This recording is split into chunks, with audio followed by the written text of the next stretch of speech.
Welcome to another exciting episode of the Business of Digital podcast, featuring your hosts, Matt Siltala and Dave Rohr.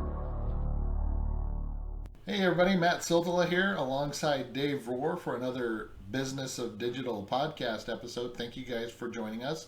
Welcome, Dave. How's it going, man? It is going swell. So, swell is my word for the day. Swell. Swell is my word for the day now. Oh, swell is one of those weird words, like moist. Swell. I have no idea why I picked swell today. I'm sorry. I'm sorry for all the listeners. So let's just go ahead and make it up to them by the topic that we're going to be jumping into today, which I think is a fascinating topic. And it's something that, we were talking before we started recording about how it's so frustrating because when we talk to clients or people and we start to ask them about this topic and they're like, huh? What? Deer in the headlight. If you haven't guessed, it's analytics. And so we're going to be talking about the analytics basics for every business. And that's going to be the topic of today's podcast. And so, again, whether you've been in business for a while, you have your website, maybe you don't have an analytics program set up, maybe you haven't done anything with the tools that are offered from Google or Bing or Facebook or whatever, there's lots of opportunities out there. And that's really what Dave is going to jump into today. And so again, this is kind of your basic 101 course for getting started. So hopefully this is going to be right up, no matter if you've been doing this for a long time and you're an old pro, you might want to just skip to another episode. But if this is new to you, analytics are new and you really want to learn and get into it, this is going to be a fascinating discussion for you. So let's just go ahead and jump into it, Dave. We basically have, 5 different talking points that we're going to be jumping into. And the first one, and I'll let you take it away, Dave, is GSC codes. Yes, that is what I typed in our notes. And I disagree because even if you are an old pro, you should be checking that these things are still live every month. True. So because I stand corrected.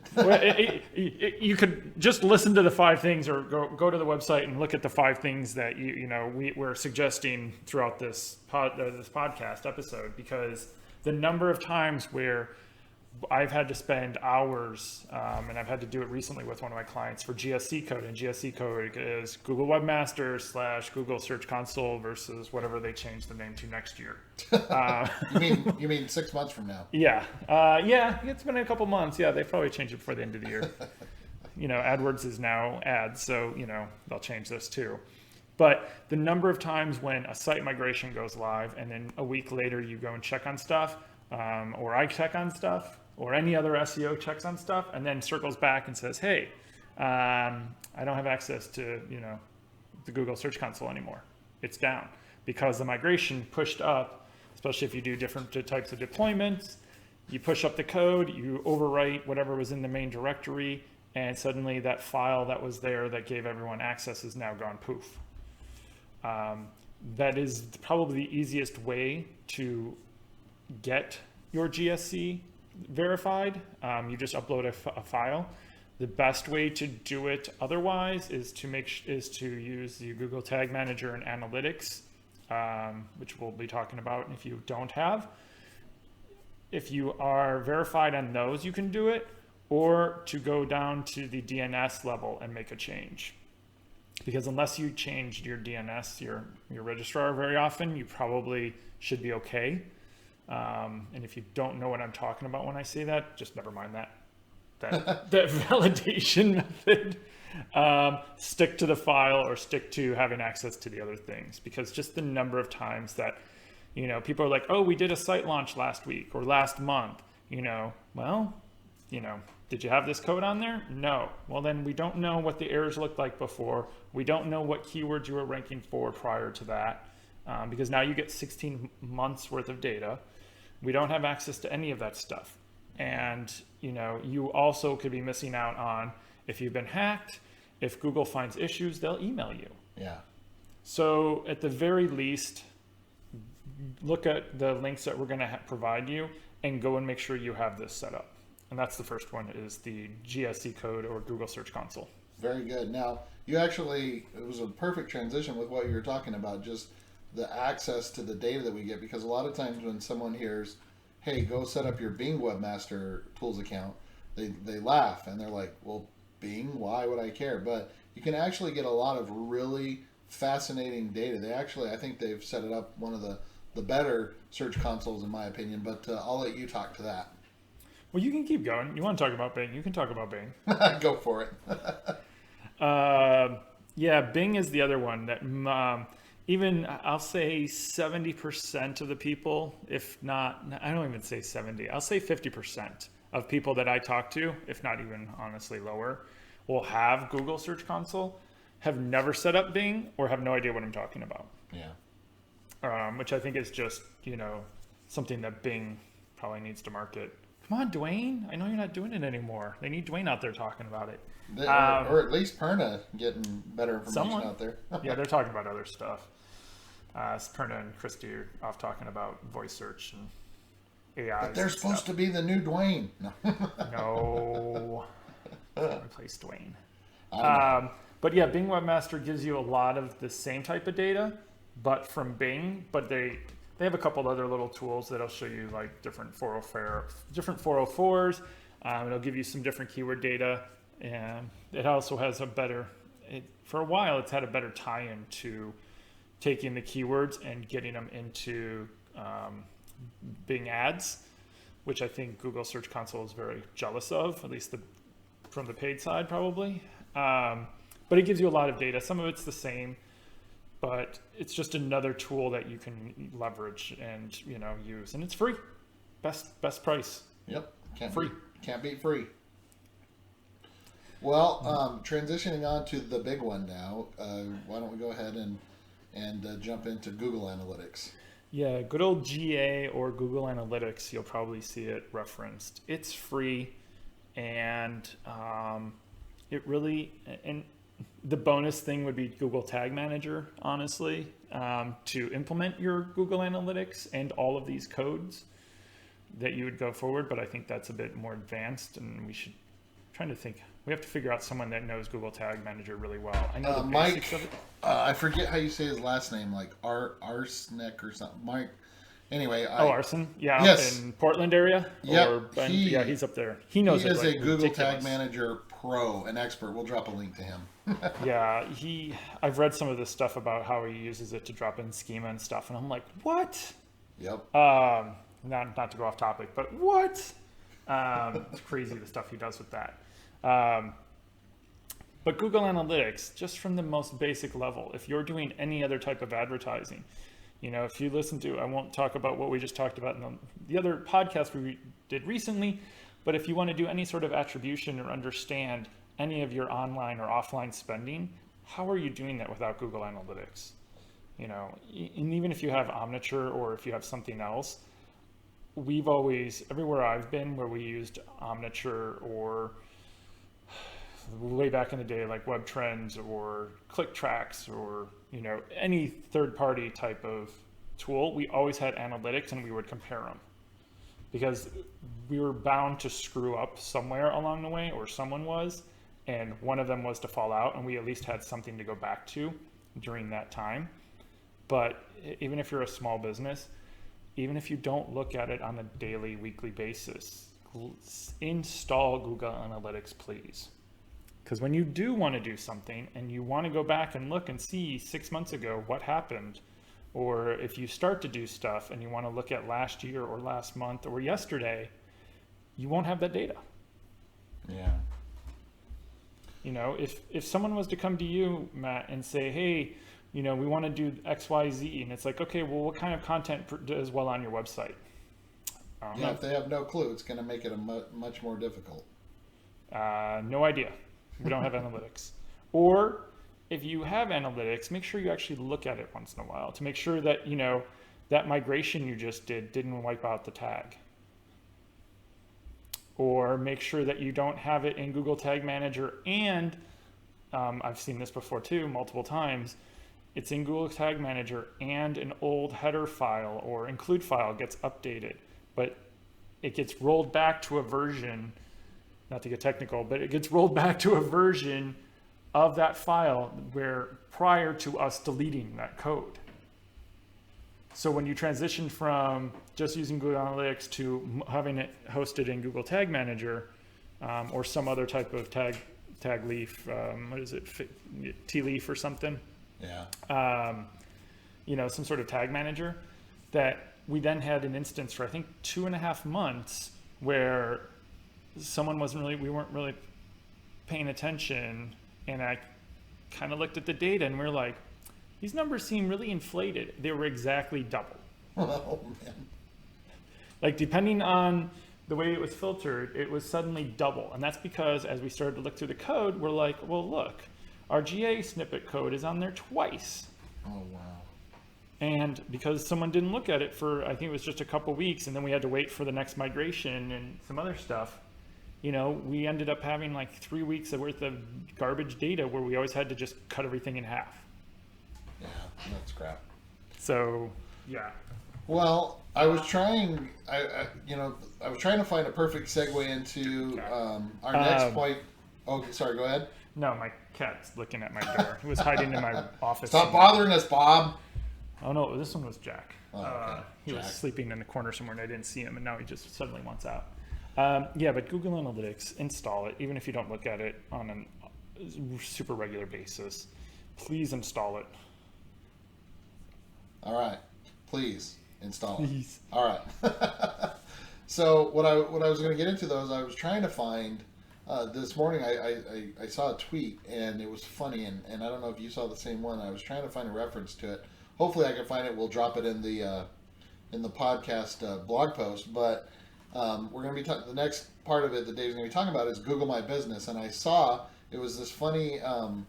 It was this tweet. Someone had bought a van from a place, and from a car dealer, and they wrote a review in sticker. They put it or painted. I can't remember how they did it, but on the side of the van, talking about how the person that sold him this van said that it was running fine, and it actually ended up like having a bad header, and they were really pissed about it and this and that, and they just wanted everybody to know, and the tweet was basically, hey bro, heard of Google My Business? Or something like that. And so it's basically the same thing, but you're going to get in front of a lot more people that are actually going to be able to read that review. And anyway, I just thought that was funny. I didn't know if you saw that this morning or not. No, I did not. While you're talking about it, I'll keep trying to find it. Yeah, Google My Business. You have to go through a couple steps of claiming like phone numbers and postcards and that kind of stuff to validate it's your business. But when you're talking about local SEO and the citations and there's the Q&A and now the posting and just the number of things that Google's been adding to it. And again, it's just like, I don't want to call it a social network, but just like anything, even if you're not going to actively be posting on it like you would on Facebook or Twitter or doing the Q&A and stuff, you need to at least claim it. You can get tons of data, and I won't say what we talked about, but we have either after this podcast, after this episode, because I don't know which one will come out first, or another one we recently recorded, we're going to talk about some crazy stuff you can do with foot traffic and attribution and stuff. So again, even if whether you're a dentist or doctor or a restaurant or anyone that has people walking in your location, or even HVAC because you just want people to know driving directions or looking up your phone number. Any of that stuff is data that you can get. And if we don't have it and you don't set it up, you can't get it. It's not like Google say, oh, well, you've been in business for 10 years. Okay, well, here's 10 years of your, data. Yeah. That's just not how it works. Well, and that's one of the, it's funny because that is one of the areas that frustrates, my wife is always, like, anytime when I hear like a, ugh, or something just like a frustrate, I'm like, what? And she's like, I hate it when the businesses won't put this phone number or that direction or where they are or that menu or you know what I mean, just like something that simple that Google My Business kind of helps you take care of. Well, and you can Google Analytics, you can tie into your AdWords, and you can tie in your Google My Business to I'm having a brain fart. It's too early in the day. It's not even that early. A local extension. It's not even that early. A local extension, so that when you're doing AdWords and stuff, you can do different things and you can do different types of ads. So again, even if you're not actively using these things, you can tie them into other things. And your GSC, your Google Webmaster, even if you don't want to check it every day, if you set up Google Analytics, you can tie those together and you can get that data in your analytics. So it's all in one place. Yeah. So you'll get your AdWords data, your GSC, and even with analytics now, you can bring in third-party data. So, there's tons of stuff you can do with each of these tools, and they're all free. Every tool we've mentioned is free. And so you have no excuse. If you guys are always saying, well, all the marketing stuff always costs us money, and that's why we can't do it. Everything we've talked about is free today. It just takes some time to do it. But where were we? We were visiting someplace the other day, and we drove because from where we live, it takes about 40 minutes to get to, and you might laugh at us because we live in Arizona. Well, anywhere, but it takes us about 40 minutes to get to like our favorite Mexican restaurant. Well, anyway, we were taking the long drive. And we get there, and they're closed for a month. They close in the summer for a month, and I'm like, it's so frustrating. I'm like, if they would have had someone that's taking care of their Google My Business, or if they just had it themselves, they could put it on their website, let people know that, hey, we're closed for this month. It's fine if you want to close for a month. Good to you if you can do that and survive. But don't frustrate me by leaving that out. You know what I mean? Yeah. So anyway, plug for Google My Business. All right, now the final thought here, the final basic task here that you guys need to be doing, and again, free, is Facebook Tracking Pixel, or the Facebook Pixel as everyone calls it. So talk on that for us, Dave. Yeah, I'm trying to think, because now I don't think I've ever seen. I haven't seen Act give a talk. April give a talk yet, but I'm sure she talks about it. I've seen Susan. And I think she has like 8 slides. I'm exaggerating, but I know she talks about expressing her desire for everyone to drop in this Facebook Tracking Pixel. Yes. And just recently we talked with Damon, and he talks about it. And just even if you're not using it, the data you can get from it about your audience is just ridiculously awesome. Yeah, it's crazy. So Facebook Tracking Pixel, and again, all 5 of these tools are free. And all 5 of them can benefit you. Obviously, Google, Bing, and Facebook all have these tools to help you, but they're also to help get in front of you and to help you spend more money, hopefully, with them. But even if you're not spending money with them, you can use all of these tools. In the Facebook Tracking Pixel, if you just want to understand the demographics and who's visiting your site and, anything you can get from that, when you start to combine it with your Google My Business.